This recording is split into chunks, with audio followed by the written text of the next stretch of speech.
உயிர் போகும் நேரத்தில் கூட மானம்தான் முக்கியம் அப்படின்னு நினைச்ச ஒரு மன்னனை பற்றிய சிறுகதை.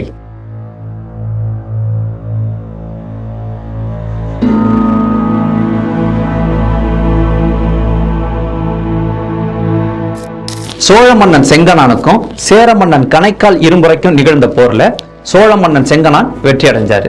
அதோட சேர மன்னனை சிறை செய்து சோழ நாட்டின் தலைநகரத்தில் இருக்கும் குடவாயூர் கோட்டத்து சிறைச்சாலையிலையும் அடைச்சிட்டாரு. இவரை வெற்றி அடைஞ்சதுல சோழ மன்னன் செங்கனானுக்கு பெருமிதம் அதிகம். ஏன் அப்படின்னா இதுவரைக்கும் யாருக்கும் அடிபணியாதவர் சேர மன்னன். அதோட சுதந்திர பேரரசா இருந்த அவரை தான் ஒருத்த மட்டுமே அடிப்பணிய செய்து வெற்றி அடைஞ்சதுல மிக பெருமிதத்துல இருந்திருக்காரு சோழ மன்னன். ஆனா சேர மன்னனோ மானத்திற்காக வாழ்வது, அதுக்கு ஏதேனும் இழிவு வந்தால் வீழ்வது அப்படிங்கிற கொள்கையில உறுதியா இருந்தவர். சேர மன்னனோட அந்த கொள்கையை சோதிக்கும் விதமா ஒரு சம்பவம் நிகழ்ந்தது சிறைச்சாலையில. அந்த மாலை ஒளி மங்கி இருள் சூழ தொடங்கியிருந்த அந்த மாலை நேரத்துல சேர மன்னன் இருந்த அந்த சிறைக்கு வெளியில கையில் ஈட்டி பிடித்தபடி வாயில் காவலர்கள் அங்கே இங்கேயும் நடந்து வந்துட்டு இருந்திருக்காங்க. உள்ள இருந்த சேர மன்னனுக்கு தாகத்தின் வேட்கை ரொம்ப அதிகமா இருந்துச்சு. அதனால விக்கல் கூட வர ஆரம்பிச்சிட்டு சரி தண்ணி எங்க இருக்குமான்னு சுத்தி முத்தி தேடி பார்த்திருக்காரு. உள்ள சிறைக்குள்ள தண்ணி இல்லவே இல்லை. இப்ப போய் இவங்க கிட்ட நம்ம தண்ணி கேட்கறதா? இல்ல, இது தப்பு. நம்மளா போய் கேட்கறது வேண்டாம். நம்ம போய் கேட்கறது இழிவு. நம்ம தண்ணி கேட்டு அவங்க இல்லைன்னு சொன்னாங்கன்னா இழிவினும் இழிவு. அந்த இது நமக்கு வேண்டவே வேண்டாம் அப்படின்னு ரொம்ப பல்ல கடிச்சிட்டு போத்துக்கிட்டு உட்கார்ந்துருக்காரு. ஆனா என்னதான் இருந்தாலும் தாகம் அவர் அப்படி உட்கார வைக்க இடம் கொடுக்கல. நேரா வாயு கதவு பக்கத்துல போயிட்டு காவலர்கள்ட்ட, காவலர்களே தண்ணீர் தாகம் ரொம்ப அதிகமா இருக்கு, எனக்கு கொஞ்சம் குடிக்கிறதுக்கு தண்ணி கொடுங்க, ஏன்னா நாக்கில் ஈரப்பசையெல்லாம் ஒட்டிடுச்சு அப்படின்னு கேட்டிருக்காரு. இதை கேட்ட உடனே வாயிற் காவலர்கள் சேர மன்னனே வந்து வலுவில் இப்படி பேசுறான்னு சொல்லிட்டு ஒரு இருமாப்பு வந்துருச்சு. நேத்து வரைக்கும் நீ சேர மன்னன், நீ அதை கொண்டு வா, இதை கொண்டு வா, அது வேணும் இது வேணும் நீ ஆணையிட்ட உடனே உனக்கு பணியாட்கள் சேவை செய்யறதுக்காக ஓடோடி வந்தாங்க. ஆனா இன்னைக்கு நீ எங்களோட கைதி. நீ சொன்ன உடனே நாங்க ஓடி போயிட்டு உனக்கு வந்து சேவகம் செய்ய முடியுமா? அதோட தோத்து போன உனக்கு தண்ணியும் ஒரு கேடா அப்படின்னு கூறிய ஈட்டியை நெஞ்சில எறிகிற மாதிரியான வார்த்தைகளை மறுமொழியா கொடுத்திருக்காங்க. இந்த வார்த்தைகளை கேட்ட கணைக்கால் இரும்புரைக்கு கோபம் கொப்பளிச்சது. அவங்க அப்படியே கையால இறுக்கி கொண்டுடணும், கழுத்தை நெரிச்சு கொண்டுடணும் அப்படிங்கிற மாதிரியான எண்ணங்கள் அவருக்கு தோணுச்சு. ஆனா நடுவுல சிறை கதவு மிக பெருசா இருந்துச்சு, ரெண்டு பேருக்கு தடையா. அது மட்டும் இல்லை அப்படின்னா அவங்களோட எலும்புகளை நொறுக்கி இருப்பாரு கணைக்கால் இரும்புரை. உள்ள வந்து உட்காந்துட்டு, ஆகா இதை விட கேவலமான நிகழ்ச்சி அப்படின்னு என் வாழ்க்கையில வேற எதுவும் நடக்க போதா என்ன?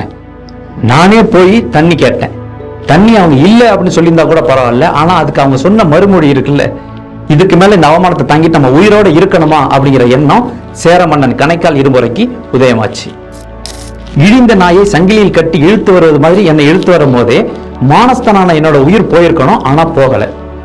கேவலம் நானே போய் பிச்சை கேட்கிற மாதிரி தண்ணி கேட்டு அவங்க கொடுக்காம உனக்கு தண்ணியே ஒரு கேடா அப்படின்னு சொல்லியிருக்காங்க.